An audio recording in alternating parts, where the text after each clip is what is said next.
Aujourd'hui, je vais te montrer comment faire de la tourtière, traditionnellement servie au réveillon de Noël, au repas de Noël ou même au jour de l'an.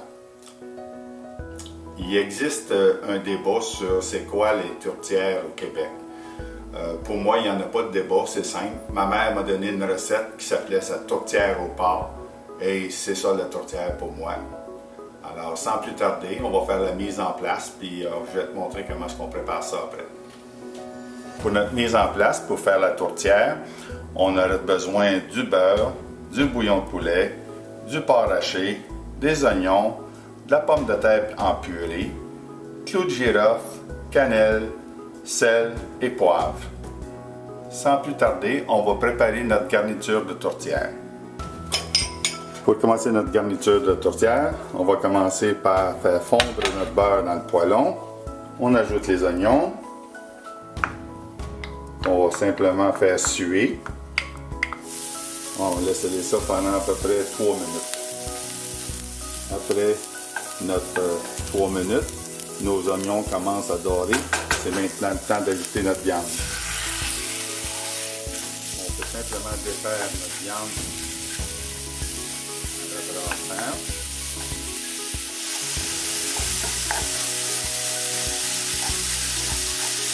On prend le temps de bien égrener toute notre viande, qu'elle soit toute séparée, qu'il n'y ait pas de gros motons dedans.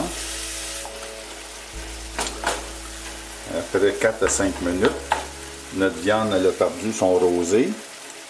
Alors, à ce moment-là, on vient ajouter les épices, ainsi que le bouillon. J'ai oublié de mentionner tantôt que la température devrait être à environ 4-5 pour cuire la viande du porc. On brasse bien pour que toutes les épices soient répandues dans la garniture.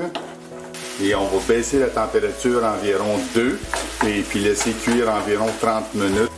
Bon, ça a l'air bien beau ça. Je couvre. Et j'oublie pas de mettre un timer. Et puis à mi-cuisson, on revérifie pour s'assurer qu'on a encore du bouillon dedans. Si jamais notre bouillon est baissé, on rajoute un petit peu d'eau à ce moment-là pour toujours garder une certaine humidité dans le mélange. À mi-cuisson, on contrôle qu'il y ait bien du liquide encore. C'est bien, il y a encore un bon niveau de liquide dedans.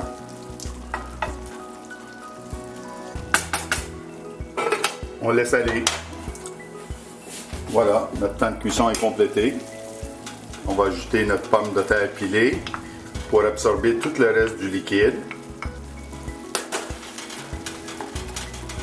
On ferme notre feu. On mélange bien pour tout intégrer notre pomme de terre à la viande. Et voilà, c'est complété. On laisse reposer pendant que notre croûte de tarte fait son temps de réfrigération. Alors lorsque la croûte de tarte sortira, qu'elle sera prête, on pourra l'étendre et on remplira avec la garniture.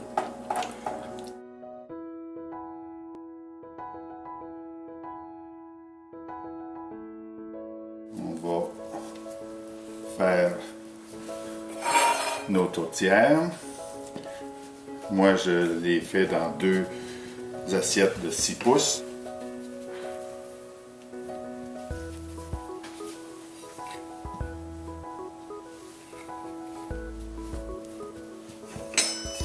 On y va en 4 mouvements.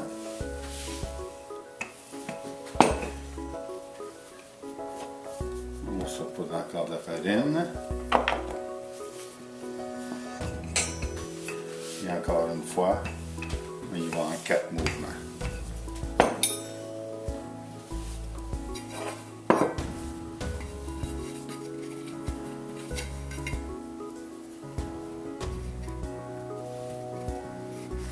Remplis nos tourtières avec la viande.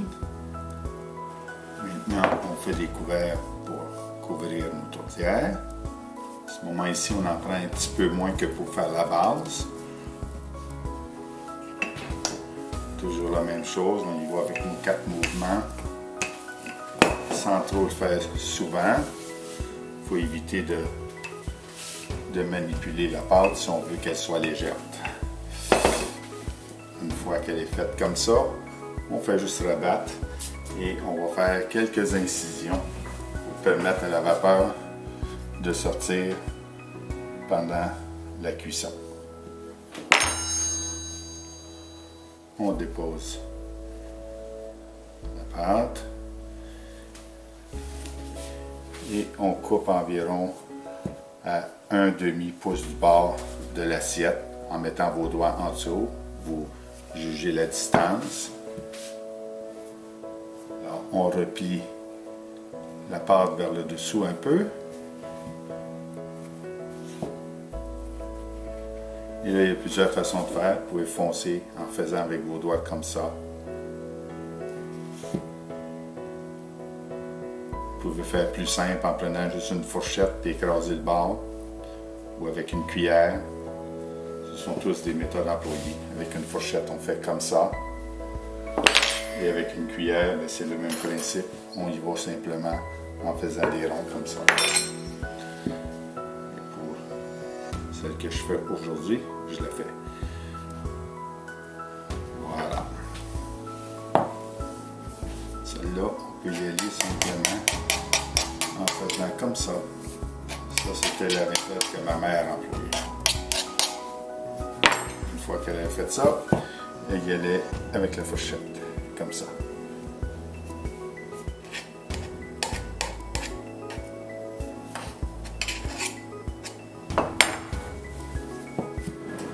Et on peut badigeonner avec soit un œuf battu avec un petit peu d'eau, ou on peut y aller avec du lait, ou même de la crème.